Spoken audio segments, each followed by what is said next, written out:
নমস্কার বন্ধুরা, আশার আলো চ্যানেলে সকলকে অনেক ওয়েলকাম। আমি পপি। আজকে নিয়ে চলে এসেছি আর একটা নতুন ইলিশ মাছের রেসিপি। তো কী রেসিপি চলুন দেখে নেওয়া যাক। অনেকেই তো ইলিশ সর্ষে ইলিশ ভাপা খাওয়া হয়, তো আজকে বানাবো একটা নতুন রেসিপি। প্রথম ইলিশ মাছগুলোকে সুন্দর করে ধুয়ে নিয়ে চলে এলাম রান্না করে, লবণ হলুদ মাখিয়ে তেলের ভিতর ছেড়ে দিলাম। তো উল্টা পাল্টা ভেজে নিয়ে তুলে নিলাম। তারপরে এখানে পেস্ট বানাবো পেঁয়াজ আর রসুনের, যার জন্য।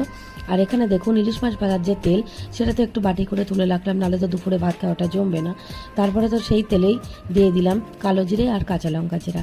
আলুগুলো দিয়ে লবণ হলুদ দিয়ে সুন্দর করে ভেজে এখানে আমি তুলে নেওয়ার পর এখানে আমি কিছু গুঁড়ো মশলা আমি এখানে পেস্ট করব। তো এখানে রয়েছে লবণ, হলুদ আর জিরে আর কাশ্মীরি লঙ্কা। তো এগুলোকে সুন্দর করে গুলে নিলাম।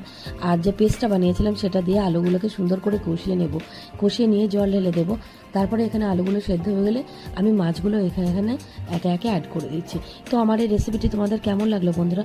ভালো লাগলে অবশ্যই লাইক, কমেন্ট, শেয়ার, সাবস্ক্রাইব করে দিও।